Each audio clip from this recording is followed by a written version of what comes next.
জীবনে এক সময় আসে যখন নিজের চেনা বাড়িঘর, পরিবার, শৈশবের গলি সবকিছু ফেলে রেখে বের হতে হয় বাইরে। হয়তো রুটিরুজির জন্য, হয়তো স্বপ্ন পূরণের জন্য। কিন্তু বিশ্বাস করুন, এই যাত্রা কখনোই সহজ হয় না। প্রতিদিন সকালে ঘুম ভাঙে, পাশে মা বাবার ডাক নেই, টিফিনে মায়ের হাতের রান্না নেই, রাতের আড্ডায় ভাই বোনের খুনসুটি নেই। শুধু একটা নির্জন ঘর আর নিজের নিঃসঙ্গতা। তখনই বুঝি, নিজের মানুষদের থেকে দূরে থাকা আসল কষ্ট। বাইরে এসে কাজ শুরু করলেই বোঝা যায় জীবন কত কঠিন। নিজের খরচ, ঘর ভাড়া, অফিসের চাপ সবকিছু একাই সামলাতে হয়।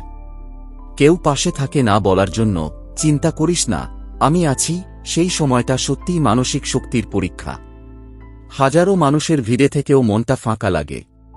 রাতে ফোনে মায়ের কণ্ঠ শোনা মানেই চোখে জল চলে আসে। আর মন বলে, কতদিন পর আবার বাড়ি ফিরতে পারব। একাকিত্ব যেন প্রতিদিন একটা নতুন যুদ্ধ।